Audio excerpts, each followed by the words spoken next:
Hey guys, welcome back. So today I have a very special video for you guys. I am going to be participating in my very first readathon, and this is the Gilmore Girls readathon. Basically, for a readathon, for those who've never heard of what that is, basically there are different prompts that are given of certain books and genres and themes of those books that you can read, and it's basically a set goal of how many you can get done during that time of the readathon. So with the Gilmore Girls readathon, they, on the Instagram, they have two different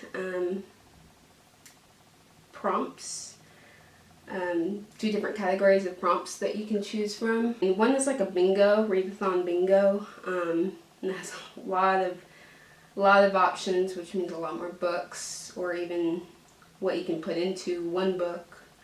Not really sure, but I'm not doing the bingo version. I'm actually going to be doing the Gilmore Girls actual readathon prompt, and this is their season 2 of doing a readathon. The YouTubers or the booktubers who are hosting this, I'll link their channels below so you can go and check them out. But I thought I would go through the books that I'm going to be reading for the readathon. The first prompt says, read a book set in a small town.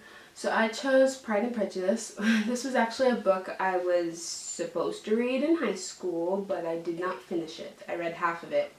So I thought this would be a good time to finish it. The book description of it says, as the Bennets prepare their 5 grown daughters to enter into society, each shows personality traits that illuminate their future prospects as wives. Jane, the oldest, is the most demure and traditional, and Lydia, the youngest, the most headstrong and impulsive. Attention centers on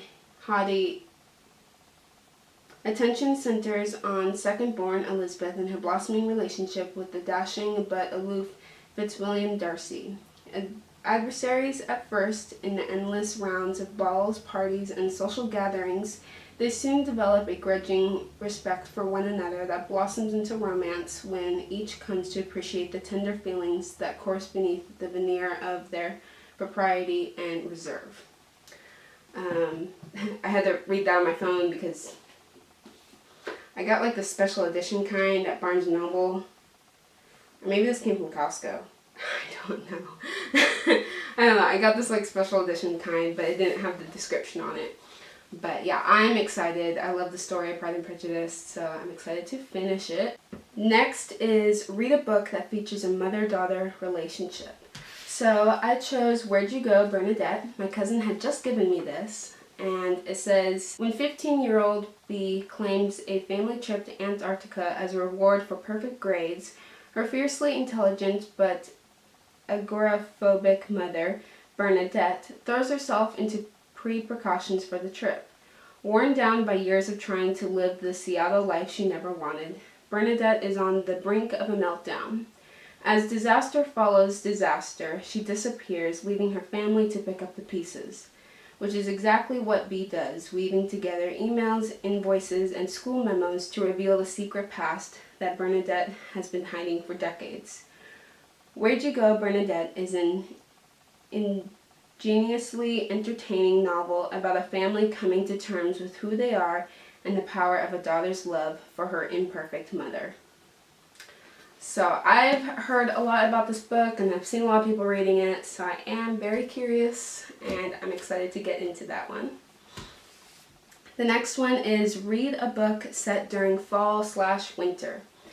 So if you guys have just watched my bookstore video, or not that one, the fall cozy, my Sunday vlog from last week, it was on last Thursday, I had gotten this book, Let It Snow, at the bookstore, which was perfect. It was exactly what I was wanting, and it just goes with the prompt. So it says, an ill-timed storm on Christmas Eve buries the residents of Gracetown under multiple feet of snow and causes quite a bit of chaos. one brave soul ventures out into the storm from her stranded train and sets off a chain of events that will change quite a few lives. Over the next 3 days, one girl takes a risky shortcut with an adorable stranger. 3 friends set out to win a race to the Waffle House and the hash brown spoils, and the fate of a teacup pig falls into the hands of a lovesick barista. A trio of today's best-selling authors, John Green, Maureen Johnson, and Lauren Miracle, brings all the magic of the holidays to life in 3 hilarious and charming interconnected tales of love, romance, and kisses that will steal your breath away. So I'm excited. That honestly sounds like a Hallmark Christmas movie. So I'm excited to get into that. Then next is read a book with complicated love interests. Now, if I owned the book of Shakespeare's As You Like It, then I would be reading that, because I was in that show and there is quite the love triangle in that show. But I don't have the book of that. I have the script, but the script is all torn up and falling apart, which is what happens when you're an actress and or an actor, or when you're using your script. So I went with what came next, and that was, I thought, The Tempest by William Shakespeare. And this was another show I was in. This was actually my script.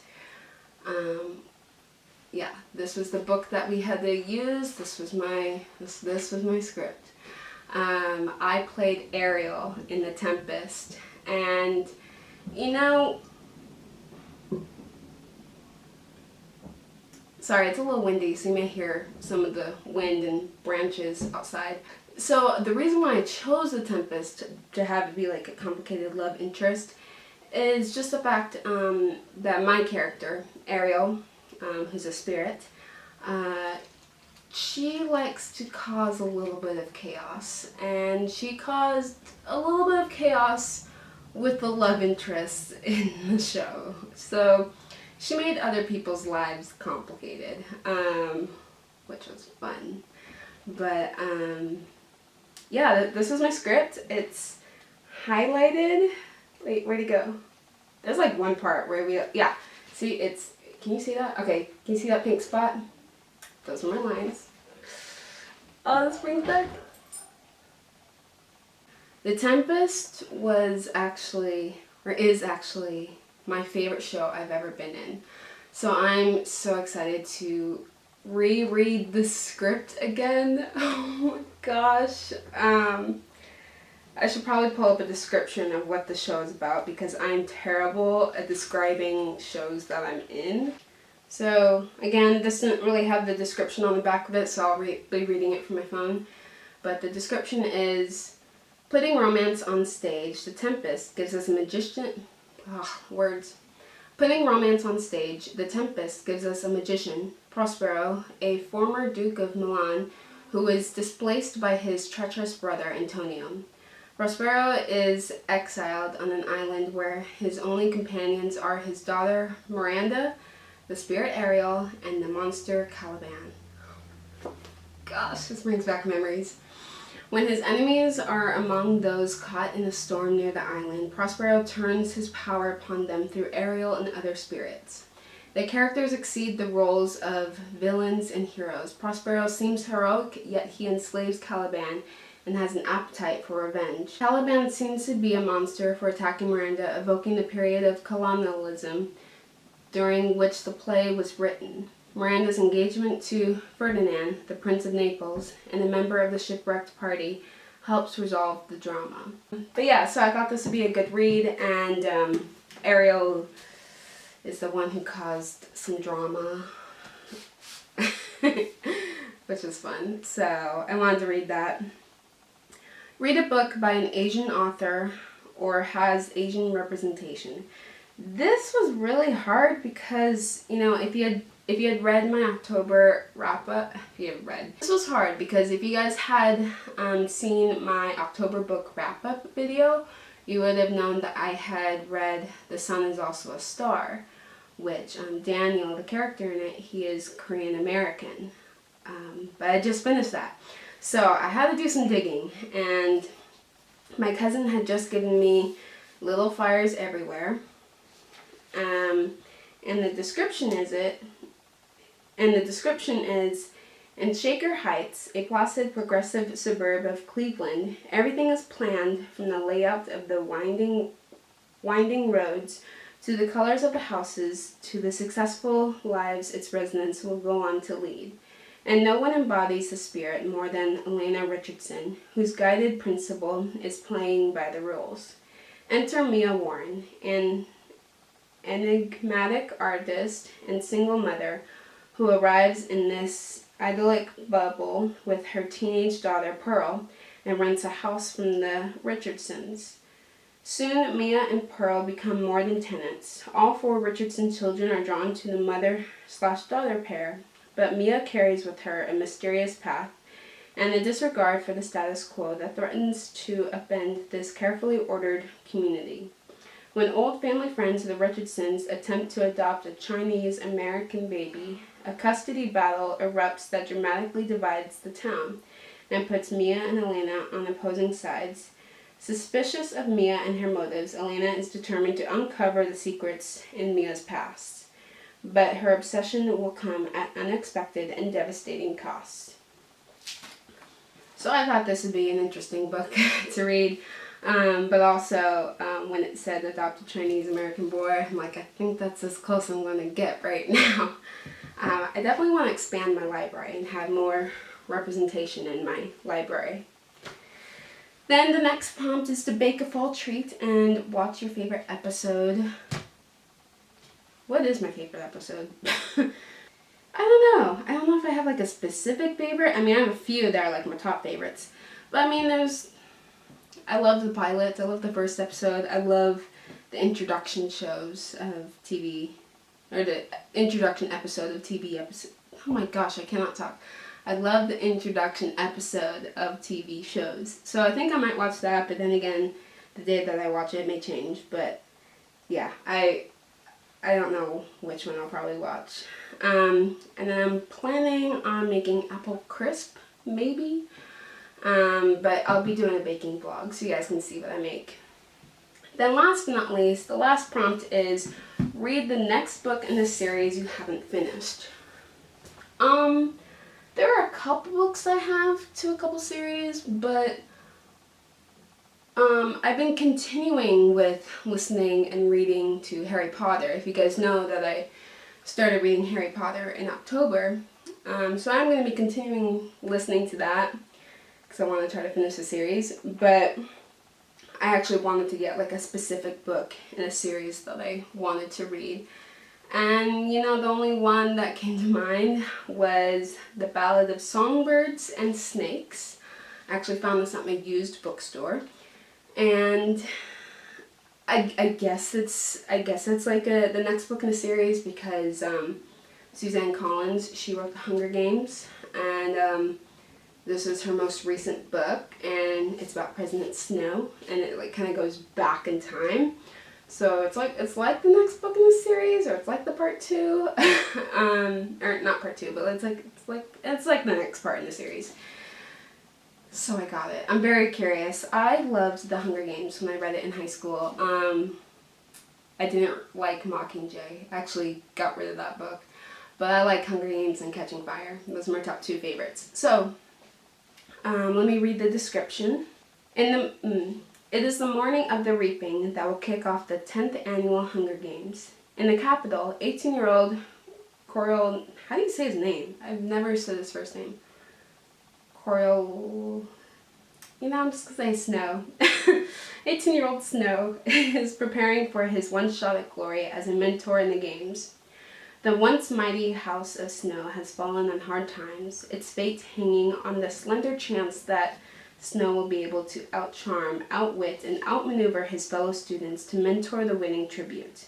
The odds are against him. He's been given the humiliating assignment of mentoring the female tribute from...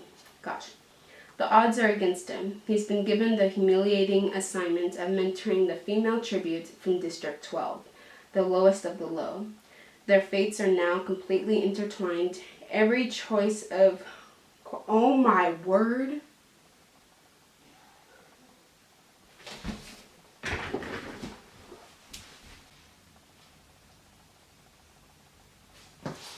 Never mind. I thought Catching Fire had mentioned something about, I don't know, something past people of District 12, but I was confusing a different district. Anyways, moving on. The odds are against him. He's been given the humiliating assignment of mentoring the female tribute from District 12, the lowest of the low. Their fates are now completely intertwined. Every choice Snow makes could lead to favor or failure, triumph or ruin. Inside the arena, it will be a fight to the death. Outside the arena, Snow starts to feel for his doomed tribute and must weigh his need to follow the rules against his desire to survive no matter what it takes. So I'm excited. I hope this is good. I don't know, I haven't heard many people talk about it actually. So I'm looking forward to reading it. I think it'll be really interesting. But these books are the ones I chose for the readathon, and I'm so excited to participate in this readathon. And yeah, so I think that's it for today's video. I will do a little bit of a reading vlog, but let me know if you guys are participating in this readathon as well. I'd love to know, and also know what books you guys are reading. And that's it for today's video, but I will talk to you guys next time. Bye!